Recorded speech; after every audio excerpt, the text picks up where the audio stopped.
എല്ലാവർക്കും നമ്മുടെ കുമ്പഴ ഫാംസിൻ്റെ മറ്റൊരു വീഡിയോയിലേക്ക് സ്വാഗതം. അപ്പം ഇന്ന് നമ്മളെ മോസ്കോ വിഡക്കിൻ്റെ ബ്ലാക്ക് ഒരു മെയിലും 2 ഫീമെയിലും സെയിലാകുകയാണ്. അപ്പം നമ്മുടെ സുഹൃത്തായിട്ടുള്ള അജു ചേട്ടനും അദ്ദേഹത്തിൻ്റെ കൂട്ടുകാരനും ഇന്ന് വന്നിട്ടുണ്ട് നമ്മുടെ മോസ്കോ വിഡക്കിനെ എടുക്കാനായിട്ട്. ചേട്ടൻ ഹായ് കൊടുത്തേ. ചേട്ടൻ്റെ ഇതെന്ത് സ്ഥലം എവിടെയാണ്? നിരണം. ചേട്ടൻ അത്യാവശ്യം ഇതെന്താ എന്തൊക്കെ ഐറ്റം ചെയ്യുന്നുണ്ട് വീട്ടിൽ? എൻ്റെ ക്ലൈൻ്റൊക്കെ ലാവണ്ടർ, പിന്നെ ടർക്കി, നാടൻ കോഴി, ലാവണ്ടർ, ടർക്കി. ഇതെന്താ വെച്ചാൽ ഇത് ടർക്കിയുടെ എന്തൊക്കെ കാര്യം ചെയ്യുന്നുണ്ട്? ജെറ്റ് ബ്ലാക്കും പിന്നെ നോർമലും. പിന്നീട് ഇതെന്ത് മോസ്കോവി എന്തൊക്കെയുണ്ട്?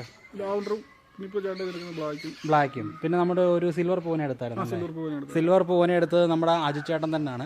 അപ്പോൾ ഞാൻ ചേട്ടൻ്റെ നമ്പർ ഞാൻ നമ്മുടെ വീഡിയോയിലും ഡിസ്ക്രിപ്ഷനിൽ കൊടുത്തേക്കാം. ആർക്കെങ്കിലും മോസ്കോവിയുടെ പിള്ളേരെയും ടർക്കിയൊക്കെ വേണമെന്നുണ്ടെങ്കിൽ ചേട്ടനെ കോൺടാക്ട് ചെയ്താൽ മതി. ഇത് ചേട്ടൻ്റെ സുഹൃത്താണ്. ചേട്ടാ ഹായ്. ചേട്ടൻ ഫോണിലാണ്. ചേട്ടൻ്റെ പേരെന്തായിരുന്നു? അഭിജിത്ത്. ചേട്ടൻ ഫാമിങ് ചെയ്യുന്നുണ്ടോ അതോ? കൂട്ടുകാരനാണ്. അപ്പോൾ ജസ്റ്റ് ഒന്ന് കമ്പനിക്ക് ഇറങ്ങിയതല്ലേ? ഓക്കെ. അപ്പോൾ നമുക്ക് നമ്മുടെ ഫാമിലോട്ട് പോകാം. ഫാമിലോട്ട് പോയിട്ട് നമുക്ക് ബാക്കി മോസ്കോവിയുടെ ഒരു വീഡിയോയും കാണാം, എടുത്തു കൊടുക്കുന്ന പാക്കിങ്ങും കാര്യമൊക്കെ കാണാം. നമ്മുടെ പൂച്ച സാറിനെ കണ്ടോ? ആശാൻ നൈസായിട്ട് ഇവിടെ ഇങ്ങനെ ഉച്ചയ്ക്ക് പള്ളി ഉറക്കത്തിലാണ്. ആരാണ് ഡിസ്റ്റർബ് ചെയ്യുന്നതെന്ന് കയറി നോക്കുന്നു. മതിലിൻ്റെ മുകളിൽ ഒരു കൂസലും ഇല്ലാതെ ഒരു കൈയും താഴോട്ട് കിടക്കുന്ന കണ്ടില്ല, നല്ല ബാലൻസിൽ. അവൻ്റെ ഒരു കണ്ണിന് ആരോ കയറി പണി കൊടുത്തിട്ടുണ്ട്. ഞാൻ ശല്യപ്പെടുത്തുന്ന കണ്ടിട്ട് ഉറക്കമൊക്കെ കളഞ്ഞു. ആരാടെ എൻ്റെ ഉറക്കം കളഞ്ഞാൽ പറ്റി നോക്കുന്നത്. അപ്പം ബോക്സൊക്കെ സെറ്റ് ചെയ്തിട്ടുണ്ട്. നമ്മുടെ ബ്ലാക്കിൻ്റെ ഒരു പൂവനെ 2 ഇവിടെയും നമ്മൾ പിടിച്ച് കയറ്റാൻ പോവാണ്. ഇതാണ് ബോക്സ്. നല്ല രീതിയിൽ എയർ ഹോളും ഒക്കെ നല്ല നീളത്തിലൊക്കെ എയർ ഹോളൊക്കെ ഇട്ട് സെറ്റാക്കി. ഏറ്റവും നമ്മൾ ഈ ബോക്സൊക്കെ വെട്ടുമ്പോൾ നല്ല എയർ ഹോൾ സെറ്റ് ചെയ്യണം, എന്ന് ചാടി പോകാത്ത കൂട്ട്. എന്നാലേ അവർക്ക് ഒരു എന്താ സ്ട്രെസ് ഫ്രീ ആയിട്ടിരിക്കാൻ പറ്റത്തുള്ളൂ. പല ആൾക്കാരും ഉണ്ട് തീരെ ചെറിയ എയർ ഹോൾ ഇടും, അന്നേരം സ്ട്രെസ്സ് കൂടുതലായിരിക്കും, അവർക്ക് വലിയ ബുദ്ധിമുട്ടാണ്. ഈ ഇടയ്ക്ക് ഞാൻ ഒരു 2-3 എക്സ്പെൻസീവ് ടൈപ്പ് റാബിറ്റ്സിനെ ഞാൻ കൊടുത്തായിരുന്നു കോയമ്പത്തൂരേക്ക്. അത് ഇവരിവിടെ വന്ന് കണ്ട് ഇഷ്ടപ്പെട്ട് എടുത്തുകൊണ്ട് പോയതാണ്. പക്ഷേ എടുത്തുകൊണ്ട് പോകുന്ന വഴിക്ക് ട്രെയിനിൽ വെച്ച് ഒരെണ്ണം ചത്തുപോയി. എന്നുവെച്ചാൽ 2 എണ്ണം കൂടെ 17,000 രൂപയ്ക്ക് കൊടുത്ത്. അത് റാബിറ്റ് ഇച്ചിരി എക്സ്പെൻസീവ് ടൈപ്പ് മിനി ലൂപ്പ് എന്ന് പറഞ്ഞ റാബിറ്റായിരുന്നു. 2 എണ്ണം 17,000 രൂപയ്ക്ക് കൊടുത്തതാണ്. ഒരെണ്ണം ഓൺ ദ വേയിൽ ഡെഡായി പോയി. വേറെ ഒരെണ്ണം അവിടെ ചെന്നു, അത് സർവൈവ് ചെയ്തു, കുഴപ്പമില്ല. പക്ഷേ ഒരെണ്ണം പോയി, അത്രയും രൂപ അവരുടെ പോയില്ലേ. അത് അവർ നല്ല എയർ പാസേജ് ഉള്ള ആ ഒരു ഇതിൽ കൊണ്ടുപോകാഞ്ഞതിൻ്റെ കുഴപ്പമാണ്. അപ്പം അത് ഏറ്റവും പ്രധാനമാണ്. മണിസാറിൻ്റെ നല്ല ബലമാണ് പിടിക്കാൻ. പെട്ടെന്നൊന്നും പിടിച്ചാൽ കിട്ടത്തില്ല. നമ്മൾ പിടിക്കുമ്പോൾ ഇങ്ങനെ വേണം പിടിക്കാൻ. കണ്ടോ, നല്ല ബലമാണ്.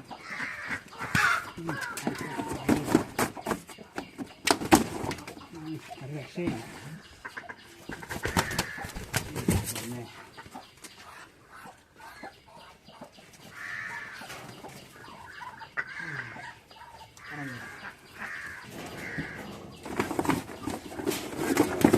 ബോർഡൊന്നും ആണ് നിൽക്കത്തില്ല കേട്ടോ.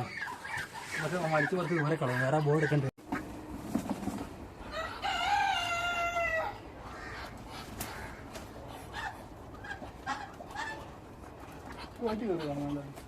പക്ഷേ ഇത് ബാർഡ്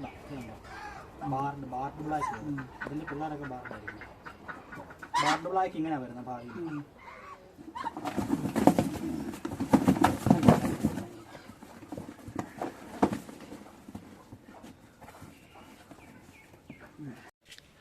അങ്ങനെ ഞങ്ങൾ 2 പേരും കൂടെ കഠിന പ്രയത്നത്തിന് ശേഷം നമ്മൾ മോസ്കോവി എല്ലാം പിടിച്ച് ഒരു ചെറിയ ബോക്സ്, അതായത് ബുദ്ധിമുട്ട്, എന്നാലും അത്യാവശ്യം സൈസ് ഉണ്ട്. അപ്പോൾ ആ ബോക്സിൽ നമ്മൾ 3 പേരെ നമ്മൾ സെറ്റാക്കി വെച്ചിട്ടുണ്ട്, എല്ലാം കെട്ടി സെറ്റാക്കിയിട്ടുണ്ട്. ചേട്ടാ ഹാപ്പി അല്ലേ? ഓക്കെ. അപ്പോൾ കൊണ്ടുപോയി സെറ്റാക്കി. ചേട്ടനെ കഴിഞ്ഞ തവണ നമ്മുടെ സിൽവറെ കൊണ്ടുപോയിട്ട് സിൽവർ പൂവിന് അത്ര ആക്റ്റീവായിട്ട് അങ്ങോട്ട് എല്ലാവരുമായിട്ടും സെറ്റ് ആവുന്നില്ലെന്നൊരു പരാതി പറഞ്ഞായിരുന്നു. അപ്പോൾ അതെന്തായാലും ആയിക്കോളൂ, 1-2 ആഴ്ചയായിട്ട് നോക്ക്, ഇല്ല നമുക്ക് വേറൊരു പരിഹാരം ഉണ്ടാക്കാം കേട്ടോ. അപ്പോൾ അങ്ങനെയൊക്കെ കാര്യങ്ങൾ. അപ്പം എല്ലാം ഓക്കെ ആവും. നമ്മുടെ അജു ചേട്ടൻ്റെ ഫോൺ നമ്പർ പറയാൻ വിട്ടുപോയി. ചേട്ടൻ്റെ കോൺടാക്ട് നമ്പർ എന്ന് പറഞ്ഞേ. 9048858582. ഓക്കെ. അപ്പോൾ ചേട്ടൻ്റെ നമ്പർ ഞാൻ ഒന്നുകൂടെ ഞാൻ വീഡിയോ കൊടുത്തേക്കാം. അപ്പം പുള്ളിക്കാരൻ്റെ ടർക്കിയും പിന്നീട് മോസ്കോ വിഡക്ക് അതേപോലെ തന്നെ അസീലും ഒക്കെ ഉണ്ട്. അപ്പോൾ ആരെങ്കിലുമൊക്കെ ആവശ്യക്കാരുണ്ടെങ്കിൽ ചേട്ടനോടെ കോൺടാക്ട് ചെയ്യുക. ഓക്കെ. ചേട്ടാ ഓൾ കേരള പെറ്റ് ട്രാൻസ്പോർട്ടേഷൻ വഴി കയറ്റി വിടത്തില്ലേ? കയറ്റി വിടുന്നുണ്ട്. ഓക്കെ. അപ്പോൾ ശരി, ബൈ.